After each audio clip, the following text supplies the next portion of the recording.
Are you an angry mom or a fun mom or a little bit of both? Today, Cassidy shares about her transformation.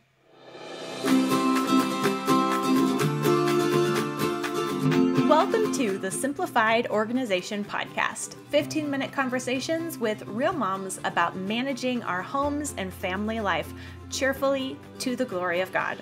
We can actually enjoy housework and love being homemakers when we focus on truth and work with gratitude. I'm Misty Winkler. I write and podcast at simplyconvivial.com, and I run Convivial Circle, a community helping women excel at homemaking and do life cheerfully. Today, I have part 2 of my conversation with Cassidy Bell. Cassidy is a mom of 7 who's been homeschooling for the last 6 years. For almost 13 years, she's been married to her husband, Michael, who she says is the best road tripping buddy ever. She coaches other moms by helping them simplify and bring joy to motherhood and their homes. You can find her on YouTube on her channel, Mama Bell's Home, and her website is mamabellshome.com. Last time, Cassidy and I talked about perfectionism, fear of man, and the comparison trap. Today, we discuss strategies for staying cheerful in the midst of a bustling family life. Grab a basket of laundry to fold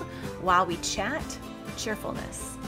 One thing I noticed in your story is noticing what expectations you're putting on yourself, and then like really intentionally rearranging those and bringing them back to truth. Yeah. So do you have any practical strategies or ideas for how to notice those false stories and then switch them around and start telling yourself those truths, until we start, so that we can start living them out? Yeah, I think that a huge indicator for me, at least, is when I notice that I'm getting overwhelmed, and I'm stressed out, and I might be lashing out, or I just have this anxiety about me. I think that's usually a huge indicator for me that I need to take a step back and reevaluate what's happening. And obviously, like, prayer is the biggest tool you could ever have in understanding and seeing. Like, you have a helper, go to him, right? Because he knows you better than you know yourself or anyone else does.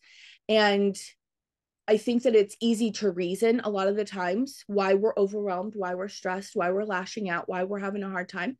And we have loving children and a loving husband most of the time that will forgive us and understand, but the Holy Spirit is not so easily manipulated by emotions, right? Like, and does want the best for you and wants you to honor and glorify God, right? And so I think that going to prayer is my first go-to, and then noticing obviously that overwhelm, that stress, going to him and telling him, like, I'm so sorry that this is where I'm at.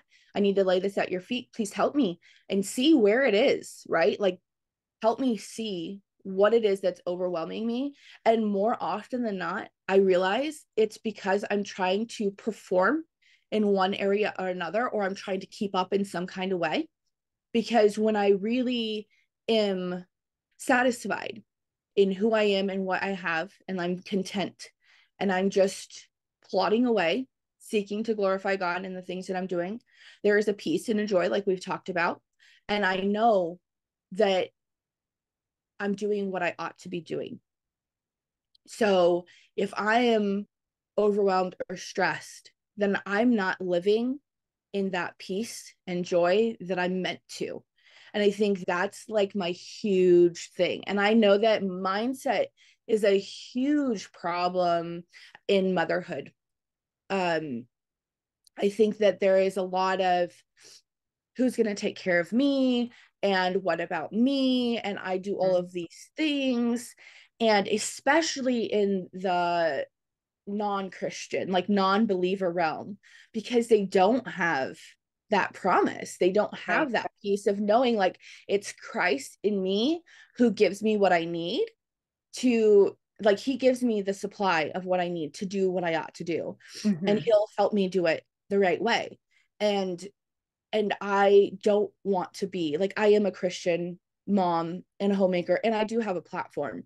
And so I do want to make sure that I have the right mindset, and I'm sharing that in the world, because I think there is a hopelessness. Mm-hmm. Like, we have been uniquely chosen for this job, and it is an honor, and it's good, and children are a reward, right? And so, and I've, like, many years ago, my husband and I were having some like marital stuff, and it was one of those things of, God, you have put me in this role. Like, I am a wife because you have chosen for me to be a wife. I am a mother because you have chosen for me to be a mother. Like, this is what is good for me. Is it hard? Absolutely. Like, it is challenging. There are many ups and downs, and not just like the physical jobs, but the emotional, the mental toll that it'll take on you. And if you don't have Christ, I can see the hopelessness, and I can see where that can really be a struggle. So I think that, one, as believers, we really do have to have the right mindset of, this is a gift, and we don't have to do it perfectly. We just have to do it. Yeah. And when we struggle or we're having a bad day, like, go to God, because that's where the hope is. And so I would just, I don't really have a tool. It's not like, I don't think that it's really that easy. I think that it takes a lot of humility and a lot of like reflection to be Mm-hmm. able to really understand, is this something that I struggle with? Is this something that is creeping its little ugly head in on me? Or is it something else? Because there, finances could be coming in. You could be overwhelmed because you just have more on your plate than you can handle. Like, there's a lot of stuff that could be affecting you. But I think that you really have to have humility and a willingness to be open and understand that I could be trying to please others instead of pleasing Christ. Mm-hmm. That's so good. And it's so, so true. Yeah. It's like, it's a hard lesson, right? Like, it's not something that you can easily learn. Like, it's not, I don't even think humility is something we're capable without Christ, Mm. if that makes sense. I feel like, as a human race, we are not prone to humility. We are prone to pride. We're very prideful human beings. And so the ability to even have that reflection is a gift from God in itself.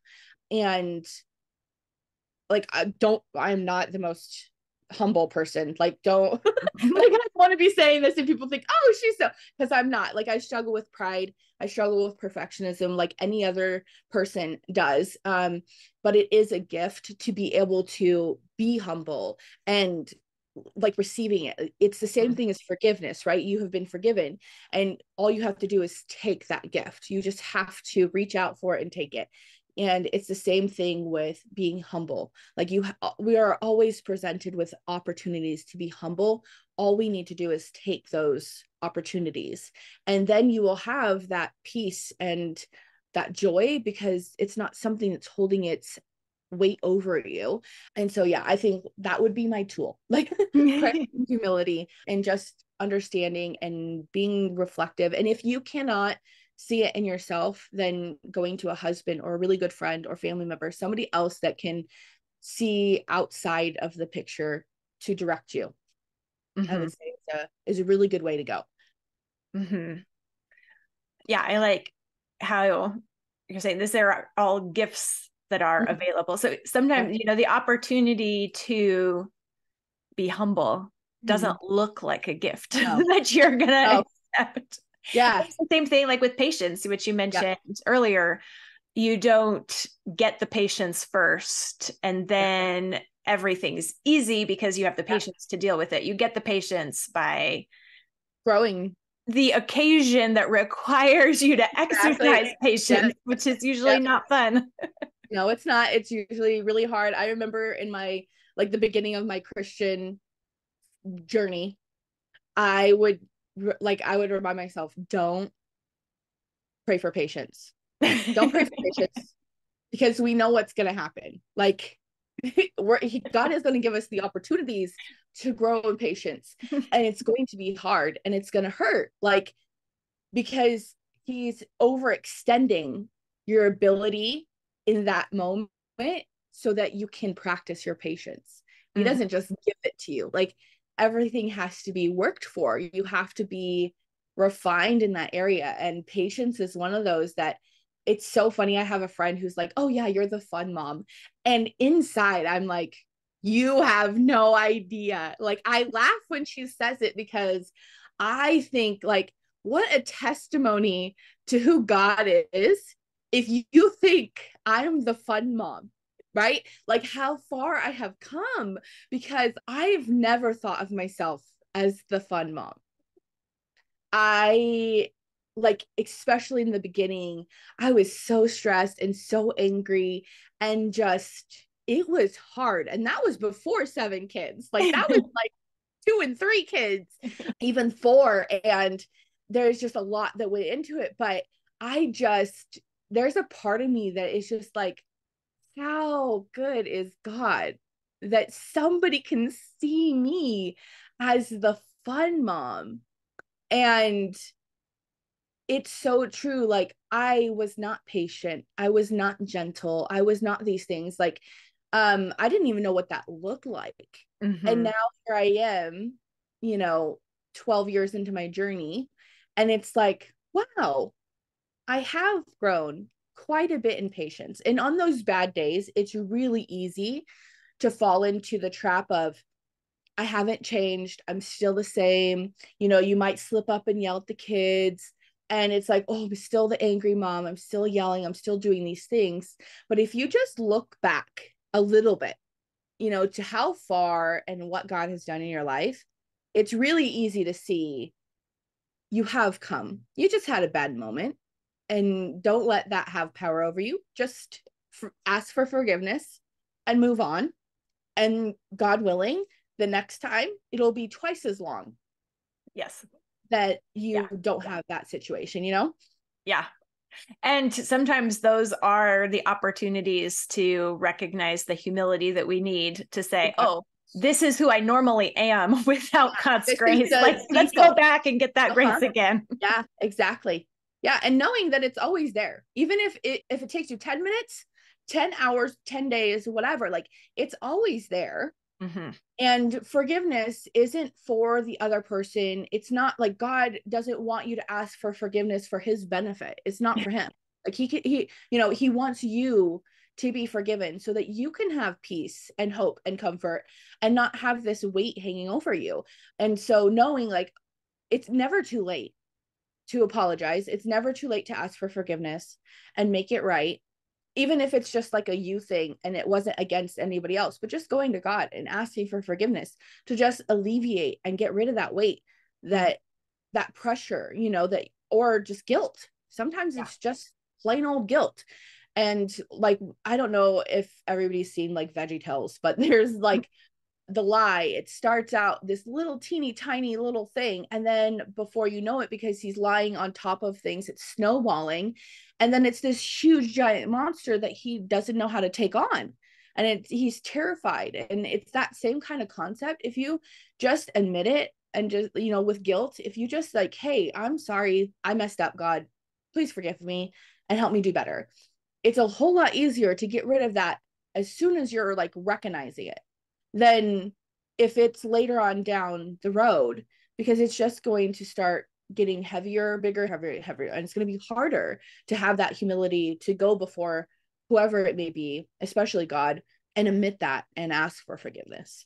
Thank you so much, Cassidy. This has been a great conversation that I'm sure will encourage other moms too. So I hope so. I hope so. Yes, very much. Thank you.